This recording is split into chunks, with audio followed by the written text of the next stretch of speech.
Meu nome é Lorena, eu venho de Timóteo, né, antiga Cesita, né, uma terra que eu deixei aos 15, 16 anos para estudar fora, nunca mais voltei. Sou professora de jornalismo, sou jornalista antes de tudo, com passagem por grandes veículos de mídia, pela TV Globo, Rádio CBN, por algumas grandes empresas, Vale, Sebrae. E comecei a dar aula, hoje sou jornalista e professora. Na verdade, eu tive duas chegadas em Belo Horizonte. A primeira, eu estava no segundo ano do ensino médio e vim para cá para ficar com minha avó. Não conhecia nada, não sabia que tinha que fazer teste para as principais escolas, então cheguei, a única escola que tinha era o Isabela Hendricks, que ainda tinha vaga. Eu entrei para estudar alguma coisa na área de biologia, que eu não lembro o que era, sendo que eu vinha de uma escola de metalurgia. Nunca tinha visto nada na área de biologia. Então, era patologia clínica que eu vim estudar.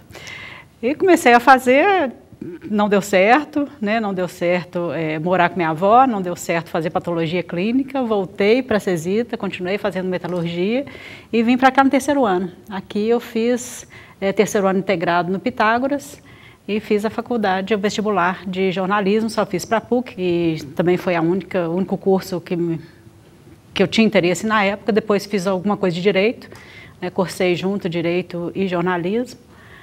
E vim para cá primeiro para morando sozinha, depois meu irmão veio, meu irmão ficou um tempo, voltou para casa e eu fiquei sozinha desde então. Sempre muito Caxias.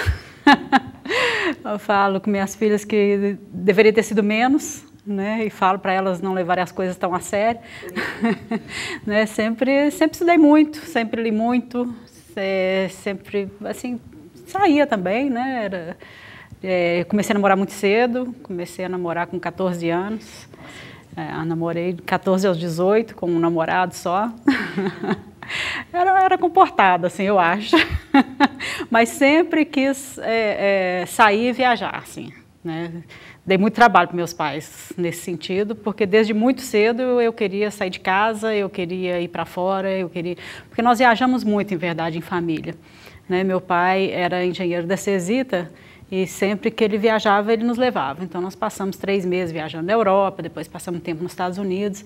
E isso aí acho que despertou em mim assim, a vontade de ir ficar, né? Então, desde muito cedo, desde que eu terminei o ensino fundamental, eu já comecei a botar aquela sementinha na cabeça dos meus pais, né? Eu estou indo, eu quero ir, eu vou, eu me viro. Na verdade, por essa época, meus pais não tiveram condição, não fiz nem intercâmbio fora, né? Naquela época era muito mais difícil. Então, na verdade, eu fui viajar mesmo quando eu comecei a trabalhar. Depois que eu formei, eu fui para a TV Globo, trabalhava na Rádio Globo, logo que eu formei fui para a TV Globo. E aí eu falei assim, agora eu vou, né? Ganhava muito bem na TV Globo, então juntei dinheiro, fiquei 2 anos na TV Globo, juntei dinheiro, pedi demissão e fui embora. Foi aquele escândalo em família, né? Minha avó, como que você pede demissão da TV Globo? Eu era chefe de reportagem da TV Globo, né? E tal, aquela coisa. Eu falei assim, não, quero ir, eu vou, né? E assim, a desculpa que eu tive para ir é que na época eu estudava alemão. Eu estudei francês minha vida inteira, sempre tive muita preguiça de estudar inglês, então comecei a estudar alemão. E falei assim, não, eu quero aperfeiçoar meu alemão.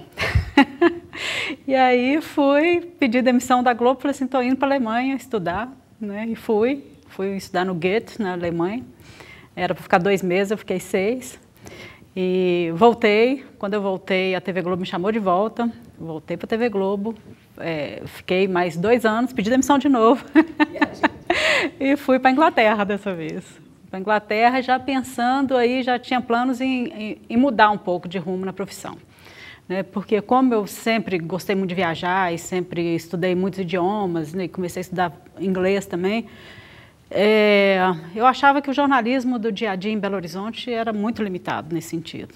Né? Na época não tinha show internacional, não tinha nada, nunca conversei, nunca usei meu alemão na minha vida depois que eu voltei da Alemanha, para falar a verdade, não tinha internet. Né? Então, aquilo me incomodou bastante. Eu falei assim, eu vou trabalhar numa grande empresa, porque numa grande empresa eu viajo, eu converso com todo mundo do mundo que eu quiser. E aí planejei isso, fui para a Inglaterra, fiz uma pós-graduação, fiz em marketing, publicidade, relações públicas e voltei para a Vale.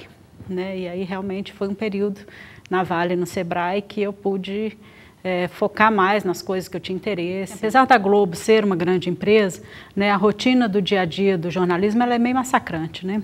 Então, assim, aprendi muito na Globo, mas não é o meu estilo de trabalho, né? Eu acho que eu produzo melhor, eu acho que eu sou mais criativa e eu acho que eu rendo mais e que eu posso contribuir mais se não for sob pressão, né? Com tempo para pensar, com tempo para compartilhar, para conversar. E isso eu consegui nessas grandes empresas, né? Assim, sempre com muito suporte por trás. Eu sempre tive muito interesse em tecnologia, então essa época foi a época que a internet estava começando, né? Estava chegando no Brasil, então nessas duas empresas, na Vale e no Sebrae, eu pude explorar muito isso, né? Eu fui praticamente a pessoa que eles colocaram na área de comunicação para desenvolver o que tivesse que desenvolver na área dessas novas tecnologias digitais. E aí que eu fui realmente me encontrando, né? E falei assim, isso é para mim. Fizeram esse negócio da internet para mim, né? E aí fui estudando bastante na área de internet, até que eu conheci, num projeto do Sebrae, conheci a professora Adélia. E aí estava começando a disciplina de jornalismo online, primeira vez que teve a disciplina de jornalismo online, em 2001, aqui no UniBH, e ela me chamou para dar aula. E foi assim que eu dormi jornalista e acordei professora. Acho que eu carrego o que tem de bom no jornalista, assim, o que eu acho que tem mais produtivo no jornalismo, que é uma eterna curiosidade, né, um eterno interesse pelo que as pessoas têm a dizer, né, pelas histórias pessoais e profissionais das pessoas. Eu acho que isso é o que eu trouxe de bom para o jornalismo, para a sala de aula, né? Me interesso muito, assim, por cada aluno, pela história de cada aluno. Eu acho que eu aprendo muito mais em sala, na verdade, do que eles, às vezes, aprendem comigo, né? Porque eles são muitos e eu sou uma só, né? E ali com eles eu tenho a oportunidade de ouvir várias histórias, né? E cada dia fica mais interessante, porque cada dia a gente tem um ciclo de alunos, um fluxo de alunos de origens mais distintas, né? Como professora para o jornalismo, assim, eu acho que eu levo hoje, que hoje eu trabalho mais com consultoria na área de jornalismo, de comunicação. Então, acho que também esse aprendizado, né, que a gente tem em sala de aula, né, de lidar com a curiosidade das pessoas e tentar entender como que você pode contribuir para o conhecimento das pessoas com o pouco que você sabe. Eu acho que a gente tem tanto caminho ainda para a nossa educação, né? A gente tem uma teoria, né, uma base teórica muito boa, né? A gente teve grandes, profundos estudiosos que contribuíram muito com a área de educação, né?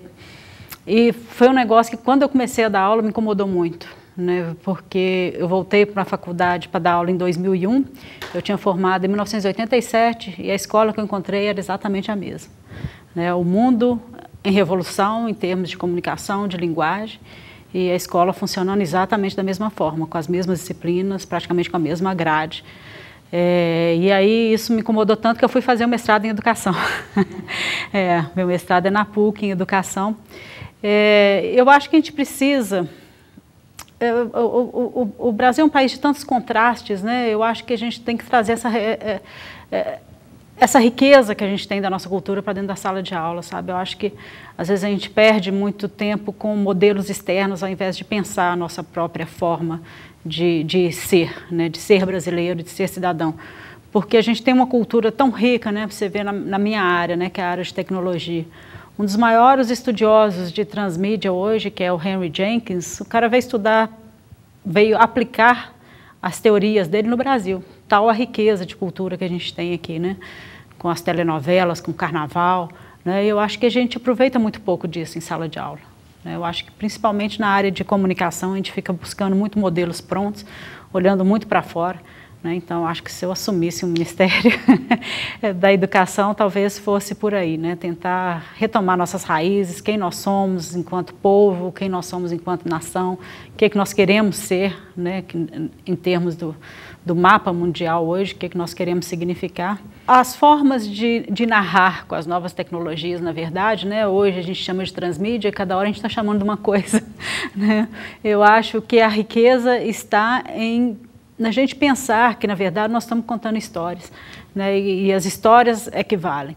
Agora, as histórias, elas não são só palavras, elas não são só imagens em movimento, ou não são só imagens fixas, né? As histórias, elas têm cheiro, elas têm dimensão, né? Elas têm emoção. E eu acho que cada vez mais a gente tem nas mãos ferramentas que nos permitem contar histórias dessa forma. A gente aproximar as pessoas cada vez mais, já que nós somos intermediários entre a vida e as pessoas, nós temos esse importante papel enquanto jornalistas, enquanto comunicadores. Eu acho que a gente tem que levar esse fato com a maior riqueza possível para essas pessoas, né? E vai chegar um momento em que a gente vai chegar ao ponto do tato, né? Por enquanto não, mas a gente já tem a possibilidade muito próxima do olfato, né? E muito maior da emoção. Eu tive uma vivência lá em Austin, né, no Texas, que realmente foi muito marcante. Assim, eu já tinha estudado, né, jornalismo imersivo, mas nunca tinha imergido no jornalismo imersivo. E a gente teve um laboratório lá de imersão em jornalismo, nessas ferramentas de realidade virtual, e é muito impressionante, porque você entra na história em 360 graus. Né, em 3D, em 360 graus. Então, você chega num ambiente que as pessoas estão conversando, você circula no meio dessas pessoas, você chega perto de um, está cantando, você chega perto de outro, está conversando, e de repente o fato acontece. E essa possibilidade do jornalismo imersivo em 360 graus, apesar de ser complexo de ser feito, é muito fácil de você colocar as pessoas para imergir nesse universo. E o Google está com um projeto que chama Google Cardboard, né, em que ele tem várias experiências dessa utilização de realidade virtual em 360 graus com um objeto muito pequeno que é feito de papelão, né, que você, usando o seu celular e um óculos de papelão, você consegue imergir nesses 360 graus. Então, isso aí é um negócio que me fascina, né, como que a gente conta histórias em 360 graus, né, imergindo as pessoas num ambiente de notícias. Tanta coisa, né, que a gente pode mostrar para as pessoas, a gente tem um público, principalmente em idade escolar, né, que são pessoas que já estão imersas nesse universo, né, e são pessoas que estão se distanciando cada vez mais do jornalismo.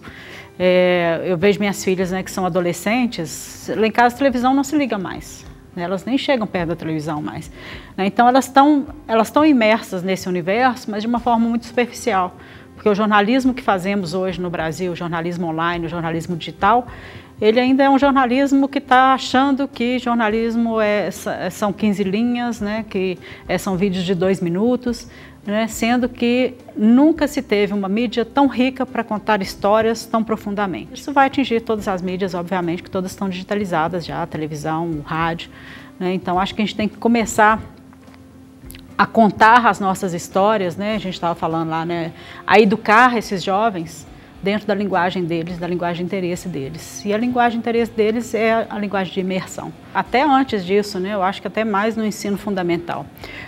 O que eu tenho visto, com muita tristeza, é que a escola, ao invés de abrir a cabeça dos alunos, ela está limitando a capacidade de criação dos alunos, né? Então, a gente vê os meninos chegarem no 8º período, talvez com uma mentalidade mais fechada do que eles entraram na escola. Essa é uma realidade que eu tenho visto, que eu estou dando aula no 8º período e tenho visto os alunos assim com preguiça de inovar, né? Depois que eles passam pela escola, que eles aprendem o modelo de mercado, né? E olha que o UniBH é uma escola que sai disso, né? Que procura fazer com que os meninos pensem o tempo inteiro, mas talvez por a gente estar imerso no Brasil, né? Num momento tão difícil para o jornalismo, tão de limitações, né? De um jornalismo tão comprometido politicamente, o medo, não sei se é medo, mas a preguiça de arriscar mesmo é muito grande, né? Eu acho que eu tenho visto os alunos chegarem no final do curso do jornalismo assim, muito acomodados, coisa que na minha época, com muito menos recursos, a gente não via. A vida é uma delícia, né? A vida é divertidíssima, né? Eu falo lá em casa que minhas meninas são comportadas demais, meu marido é comportado demais, quem dá trabalho lá em casa sou eu. Porque eu acho a vida o máximo, assim. Se tivesse que viver, viveria tudo de novo da mesma forma, mas aprontando mais um pouquinho.